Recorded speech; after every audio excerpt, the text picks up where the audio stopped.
House of dynamite में क्या होने जा रहा है, क्योंकि खबर बहुत खतरनाक है।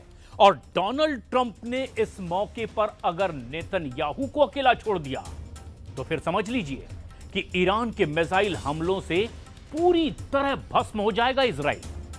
अमेरिका में एक रिपोर्ट ने पेंटागन और इजरायली सेना के मुख्यालय को हाउस ऑफ डायनामाइट बना दिया है और अब हालात बहुत गंभीर हैं।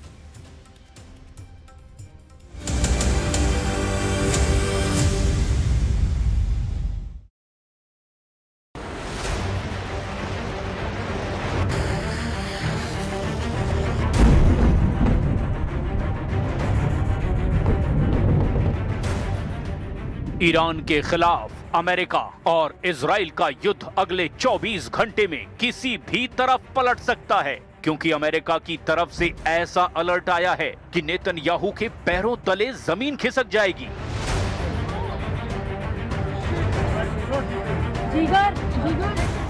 अमेरिकी मीडिया में खबर है कि इजराइल ने अमेरिका को बताया है कि अब ईरान की मिसाइलों को रोकना मुश्किल है, क्योंकि उसकी बैलिस्टिक मिसाइल इंटरसेप्टर खत्म होने जा रही है। मीडिया में यह खबर अमेरिकी अधिकारियों के हवाले से छापी गई है।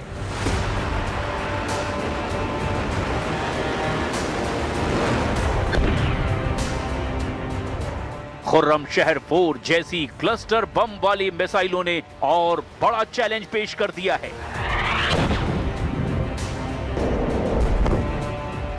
जिस तरह से ईरान की मिसाइल इजराइल पर गिर रही है, उससे साफ है कि इजराइल के सामने इंटरसेप्टर संकट तो है। पहले इजराइल का डिफेंस सिस्टम हमास और हिजबुल्लाह के हर रॉकेट को रोकता था। अब उसके सामने ईरान की बैलिस्टिक मिसाइल है और इन्हें रोकते रोकते नेतन्याहू का डिफेंस सिस्टम थक चुका है।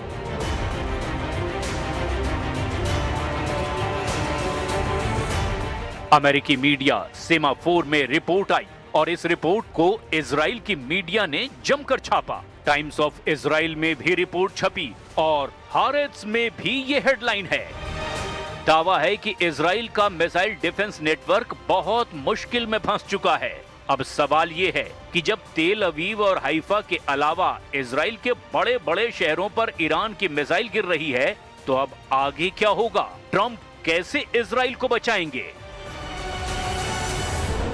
रिपोर्ट में दावा किया गया कि इजराइल के मिसाइल संकट के बारे में पेंटागन को पहले से पता था, फिर भी ईरान के खिलाफ युद्ध की शुरुआत की गई। क्या इसके मायने ये हैं कि नेतन्याहू खुद तो फंसे ही, उन्होंने ट्रंप को भी बुरा फंसा दिया?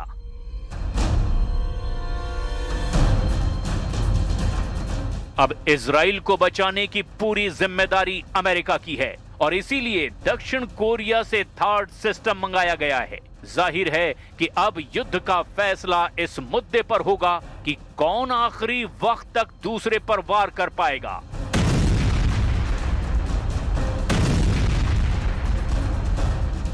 इसीलिए इजराइल का इंटरसेप्टर संकट नेतन्याहू और ट्रंप के गले में हार का फंदा डाल सकता है, क्योंकि इजराइल को इंटरसेप्टर मिसाइल बांटने के बाद अमेरिका के सामने भी यही दिक्कत शुरू हो सकती है। उसके सामने दो और बड़े दुश्मन चीन और रूस पहले से मौजूद हैं।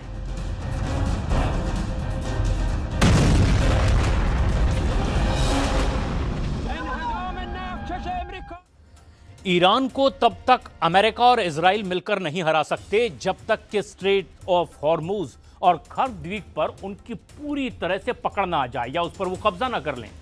अब तो खबरों में यह भी दावा किया जा रहा है कि अमेरिका ईरान के दिल और धमनी माने जाने वाले खर्द द्वीप और स्ट्रेट ऑफ हॉर्मुज पर कब्जा करके ईरान को पूरी तरह से तबाह करने में जुट गया है।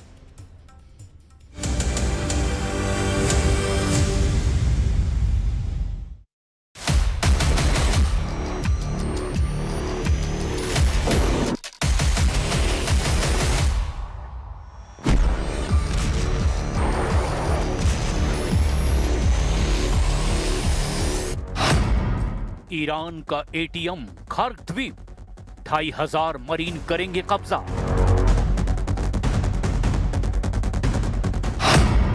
क्या ईरान युद्ध में राष्ट्रपति ट्रंप ने अपने टारगेट पूरी तरह से बदल दिए हैं? जो ट्रंप ईरान से खामनेई शासन के पतन की कस्में खा रहे थे, वही ट्रंप अब ईरान में सत्ता परिवर्तन करने की बजाय स्ट्रेट ऑफ हॉर्मुज और खर्ग द्वीप पर कब्जा या यूं कहें कि कंट्रोल करने की जंग में जुट गए हैं। हम आपको दिखाने जा रहे हैं कि इजराइल जहां ईरान को तबाह करने के लिए भीषण हमले कर रहा है, वहीं ट्रंप समंदर में ईरान के अरबों खरबों डॉलर के तेल भंडारों और पूरे सिस्टम पर कब्जा करने में जुट गए हैं। अब खबर तो यहां तक है कि सऊदी अरब के कमांडो के साथ मिलकर अमेरिकी मरीन के 2500 कमांडो ईरान के समंदर में भीषण हमला करने जा रहे हैं और इसीलिए ट्रंप ने दुनिया भर के देशों से अपील की है कि वो स्ट्रेट ऑफ हॉर्मुज में अपने अपने देशों की सेनाएं भेजें ताकि ईरान की IRGC के हमलों को रोका जा सके। इस वक्त स्ट्रेट ऑफ हॉर्मुज में ईरानी बारूदी सुरंगों से दहशत मची हुई है और ऐसे में पलड़ा कभी भी किसी भी तरफ भारी होता है। घटनाक्रम तेजी से बदल रहा है, पर हम शुरुआत करते हैं ट्रंप के उस प्लान से जो ईरान को आर्थिक तौर पर कंगाल कर सकता है। ईरान पर फटेगा हॉर्मुज बम, ट्रंप का टारगेट खर्ग द्वीप।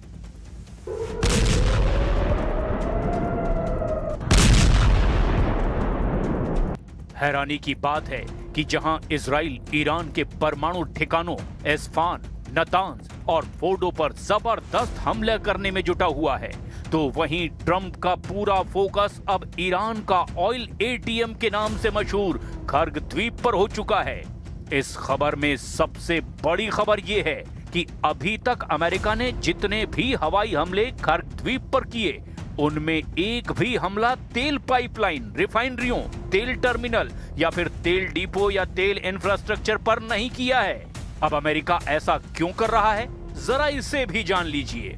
कुछ रिपोर्ट्स में दावा किया गया कि ईरान का एयर डिफेंस लगभग पूरी तरह से तबाह हो चुका है, जिसकी वजह से ब्रिटिश मीडिया के दावों के मुताबिक राष्ट्रपति ट्रंप अब ईरान के तेल संसाधनों और तेल मार्गों पर पूरी तरह से कब्जा करने जा रहे हैं, या यूं कहें कि उनका पूरा कंट्रोल होने जा रहा है। ईरान से 25 किलोमीटर दूर समंदर में खर्ग द्वीप पर बड़े एक्शन की तैयारी पूरी हो गई है। रिपोर्ट्स के मुताबिक अमेरिकन नेवी सील्स, हमलावर पनडुब्बियां और स्टील हेलीकॉप्टर खतरनाक मिशन में जुट चुके हैं। 2500 नेवी सील्स, सऊदी कमांडो और थंडरबोल्ट जेट से बहुत बड़े हमले की तैयारी है। ट्रंप ईरान के तेल द्वीप खर्ग पर कब्जा चाहते हैं। रिपोर्ट में कहा गया कि खर्ग द्वीप से ईरान के 90% तेल का भंडारण और परिवहन होता है।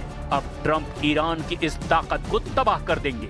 ईरान के बजट का लगभग 40% हिस्सा तेल निर्यात से आता है और इस छोटे से 5 मील के द्वीप को ईरान के कट्टर शासकों से छुड़ाने के लिए ट्रंप ने अपना दांव खेल दिया है। अगले 72 घंटे बेहद महत्वपूर्ण हैं, क्योंकि USS त्रिपोली के पहुंचते ही अमेरिका हॉर्मुज के टैंकरों को एस्कॉर्ट करना शुरू कर सकता है, जिससे सीधे तौर पर अमेरिकी और ईरानी नौसेना के बीच टकराव की स्थिति बन सकती है। पिछले 48 घंटे में ईरान पर जो हमले अमेरिका और इजराइल की तरफ से हुए, उसको रोकने के लिए ईरान के पास एक भी एयर डिफेंस नहीं बचा है और यही वजह है कि अब अमेरिका ईरानी इलाके में स्ट्रेट ऑफ हॉर्मुज और खर्ग द्वीप पर अपना कंट्रोल चाहता है। अब खुद देख लीजिए, अगर ईरान के इन 2 इलाकों पर अमेरिका कंट्रोल या अपना कब्जा कर लेता है तो ईरान कैसे पूरी तरह से बर्बाद हो जाएगा। ईरान के लिए खर्ग द्वीप और स्ट्रेट ऑफ हॉर्मुज शरीर में दिल और धमनी की तरह है। ऐसा क्यों कहा जा रहा है, जरा इसे भी समझ लीजिए। खर्ग द्वीप और स्ट्रेट ऑफ हॉर्मुज का संबंध उत्पादन और निकासी का माना जाता है। खर्ग द्वीप ईरान का मुख्य तेल टर्मिनल है। ईरान का लगभग 90% कच्चा तेल इसी द्वीप से जहाजों में लादा जाता है। अगर ये द्वीप नहीं होगा तो ईरान के पास तेल बेचने का कोई प्रभावी रास्ता नहीं बचेगा। स्ट्रेट ऑफ हॉर्मुज एक ऐसा संकरा समुद्री रास्ता है जिससे होकर खर्ग द्वीप से निकले तेल टैंकर पूरी दुनिया जैसे भारत, चीन, जापान तक पहुंचते हैं। खर्ग द्वीप वो स्टेशन है जहां तेल भरा जाता है और हॉर्मोज वो मेन गेट है जिससे होकर वो तेल बाहर निकलता है। अगर गेट यानी हॉर्मोज बंद हो जाए या स्टेशन यानी कि खार्ग तबाह हो जाए तो ईरान की अर्थव्यवस्था पूरी तरह से ठप हो जाएगी। खार्ग द्वीप एक छोटा सा द्वीप है जिसका क्षेत्रफल लगभग 20 वर्ग किलोमीटर है, जिसकी लंबाई 6 किलोमीटर और चौड़ाई 4 किलोमीटर है। ये ईरानी तट से करीब 25 किलोमीटर दूर फारस की खाड़ी में स्थित है। छोटा होने के बावजूद ये दुनिया के सबसे व्यस्त तेल केंद्रों में से एक है। स्ट्रेट ऑफ हॉर्मोज एक समुद्री रास्ता है जो लगभग 167 किलोमीटर लंबा है। इसकी सबसे कम चौड़ाई केवल 33 किलोमीटर है। इसके संकरे होने के कारण ही इसे कंट्रोल करना आसान है। खार्ग द्वीप पर हमला या कब्जा ईरान के लिए घातक चोट है, तो वहीं हॉर्मोज पर कंट्रोल ईरान के लिए गला घोंटने जैसा है। अमेरिका इस वक्त ईरान का गला घोंटकर उसे बिना शर्त आत्मसमर्पण के लिए मजबूर करने की रणनीति पर काम कर रहा है और इसीलिए अमेरिका ने ईरान के खार्ग द्वीप और स्ट्रेट ऑफ हॉर्मोज पर अपना फोकस कर लिया है।